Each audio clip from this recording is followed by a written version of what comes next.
Hey everybody, Tony D and your Hollywoke hot take. From Deadline, TMZ's Harvey Levin and Warner Brothers hit with discrimination and retaliation action over outlets' alleged sexist and misogynistic culture. Uh-oh. TMZ getting a little taste of its own medicine. But here's the weird thing. A former TMZ production assistant and on-air contributor filed a federal discrimination and retaliation complaint Tuesday against Harvey Levin and Warner Brothers Entertainment that could lead to a lawsuit down the line. Ms. Zilio, along with her female colleagues, was belittled and abused, held to a different, more stringent standards, excluded from business and social interactions which only male employees participated, denied advancement opportunities, and retaliated against when she resisted the sexist and misogynist ways, claims the action. Isn't that a bit much? Like, normally, when someone has a complaint like this, it's like, well, somebody backed me in a corner and tried to molest me or, put their hands on me. This is like, they called me names. They didn't invite me out to lunch. I mean, like, what is this? That, denied advancement opportunities? I mean, really? It's TMZ. The show is like chaos. First off, it's a big giant room full of people. It's like a bunch of paparazzis kind of like gnawing at each other, trying to oust one another. It seems a little I don't know. Doesn't strike me as being particularly valid. From what little I've seen of TMZ, it seems like there's like a million people on that show and they're constantly fighting for time. So for one of them to stand up and say, well, I was denied time because I was a woman and that everybody's sexist, I mean, seems like a stretch to me, because they're always saying stuff off the cuff and they're kind of sleazy to begin with, but that's kind of the show in my view. So, like, this isn't she wasn't working at like a phone company or an office. It was TMZ. So I don't understand what people expect. I think a lot of times lawsuits like this are just, well, I didn't get what I expected to get, so I'm going to sue because there's lots of money in that.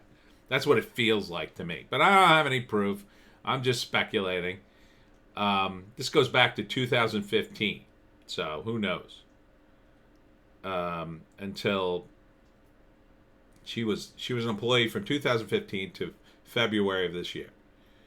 So, in addition to the discriminatory work environment, Ms. Zilio's complaints on behalf of herself and her female colleagues, it's weird too that she seems to be filing this on behalf of other people, which is that something that's done? About the unlawful treatment were met with retaliatory and discipline and abuse. Incredibly, Ms. Zilio was terminated within a few days of Warner Brothers and EHM's human resources telling Ms. Zilio that it rejected her complaints about the sexist, misogynist treatment and instead accepted the excuses her male supervisors gave for the differential treatment. Well, really, what do you do about someone like this? Okay, you hate working here. You think you're being abused, and you want to keep your job? I mean, look, I'm no huge fan of TMZ. I've seen the show and I've seen clips a bunch of times, but it doesn't look like a pleasant place to work in. But at the same time, it wasn't designed to be a pleasant place. To me, it's designed to be like a Shark Tank. You throw the sharks in and they, I got something. I got something better. That kind of environment. It's horrible. But I wouldn't say it's sexist. I think it's probably mean and cutting and there's probably a lot of sneaky, underhanded stuff going on. But sexist, you know, it that seems like a stretch to me. But I wasn't there, so who knows? Seen on TMZ up until her last days, Zilio walked out the door at the end of February after refusing to sign a separation agreement. The perp walks of sorts came just a few days after the supposed probe by Warner Brothers employee relations. Experts into her claims.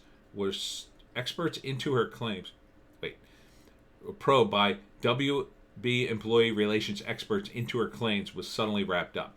The conclusion of Zilio's second discussion in as many years with WB HR reps over conditions at EHM was also the day that she had a run-in with 2Fab's managing editor, Shyam Dodge, who accused Zilio of, quote, plagiarizing and misquoting in an article of hers, the official catalyst for her termination later that day. Who knows? Again, it's a real cutthroat business. I mean, you can't, like, make your way in this business and then complain suddenly, oh, this is cutthroat. I don't like it. It's mean. But who knows? Maybe things were really awful. I don't know. But, you know, it doesn't surprise me. It doesn't surprise me at a place like TMZ that stuff happens. If it did happen.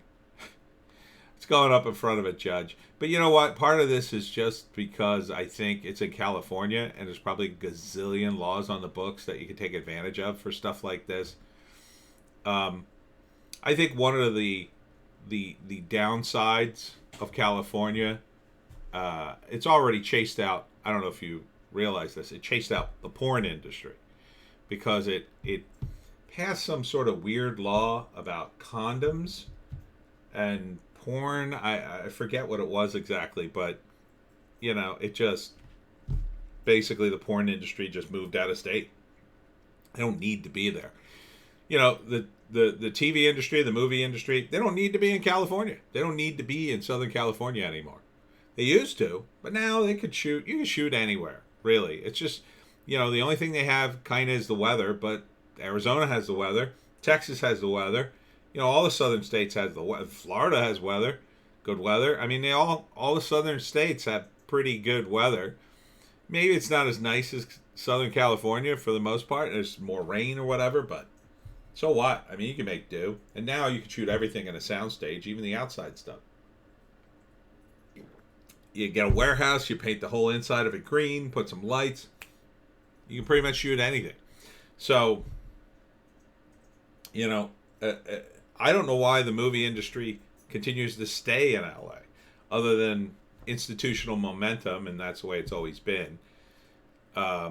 Certainly, a lot of the celebrities move out of state, partly for tax purposes, but just partly because, you know, they after a while they kind of hate it. You know, it's kind of the same thing over and over again. You know, and if you go a state over in any direction, basically, you're in probably a better tax situation. You know, depending now, sometimes, you know, you move over to Arizona, it's a little more deserty, but you know, it you could always drive in.